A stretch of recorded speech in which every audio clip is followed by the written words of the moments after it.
अपने राजनीतिक दुश्मनों का भी दिल जीतना कोई अखिलेश यादव से सीखे। जी हाँ, ऐसा हम इसलिए कह रहे हैं क्योंकि लगातार पिछले दिनों दिल्ली की मुख्यमंत्री रेखा गुप्ता के बयान के बाद जिस तरह से गतिरोध चल रहा था, जुबानी हमले चल रहे थे, वो आज खत्म होता हुआ दिखाई दिया। दिल्ली की मुख्यमंत्री रेखा गुप्ता ने पिछले दिनों एक न्यूज चैनल को दिए इंटरव्यू में समाजवादी पार्टी के मुखिया अखिलेश यादव को लेकर विवादित टिप्पणी की थी। रेखा गुप्ता के विरोध में सपा के कार्यकर्ताओं ने कई जगह प्रदर्शन भी किया था, लेकिन अब दिल्ली की सीएम ने अपने बयान को लेकर आगे आकर खुद अखिलेश यादव से माफी मांगी है, जिसके बाद अखिलेश यादव का भी रिएक्शन आया और उन्होंने कहा कि क्षमा मांगना सभ्यता की आदि उपलब्धि है और क्षमा कर देना उससे भी बड़ी। यानी कि अखिलेश यादव ने रेखा गुप्ता को अब क्षमा कर दिया है।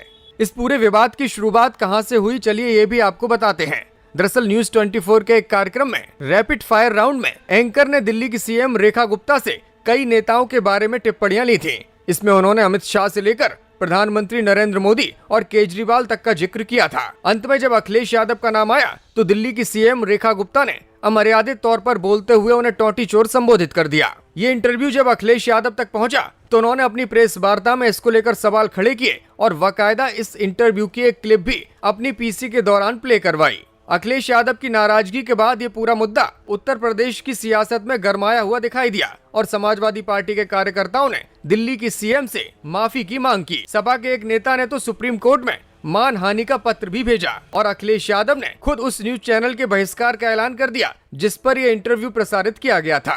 पहले सुनिए कि इस इंटरव्यू के बाद अखिलेश यादव ने किस तरह से अपनी नाराजगी जाहिर की थी। उनकी टिप्पणियों को सुने।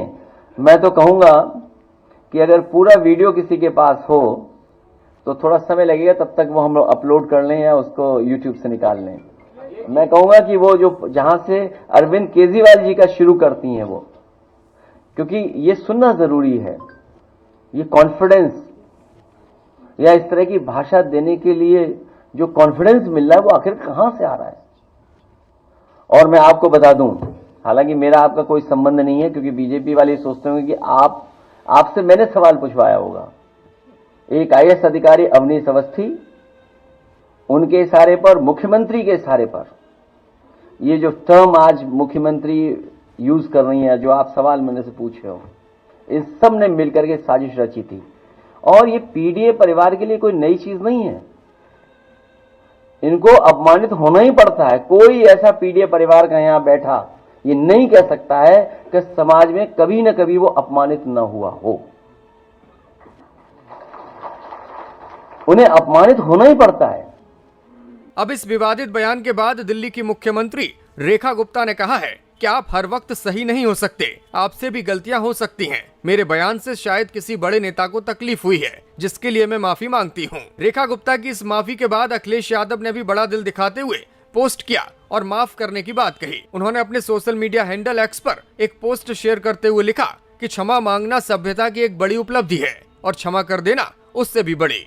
पहले दिल्ली की मुख्यमंत्री द्वारा क्षमा मांगना और फिर अखिलेश यादव द्वारा क्षमा करने के इस पूरे घटनाक्रम के बाद सपा कार्यकर्ताओं की अलग अलग प्रतिक्रियाएं भी सामने आ रही हैं। कार्यकर्ता अखिलेश यादव को एक दरिया दिल नेता के तौर पर पेश कर रहे हैं। लोग कह रहे हैं कि जिस तरह से नेताजी मुलायम सिंह यादव पक्ष और विपक्ष सभी नेताओं के बीच लोकप्रिय थे, हर कोई उनका सम्मान करता था, राजनीति में कोई उनका व्यक्तिगत शत्रु नहीं था, उसी तरह से अखिलेश यादव भी उन्हीं के पदचिन्हों पर आगे बढ़ रहे हैं। यही वजह है कि अमर्यादित टिप्पणी के बाद नाराजगी जाहिर करते हुए अखिलेश यादव ने पहले जहां इस टिप्पणी पर माफी की बात कही थी और आज जब दिल्ली की मुख्यमंत्री ने माफी मांगी तो अखिलेश यादव ने सहर्ष उन्हें माफी प्रदान भी कर दी।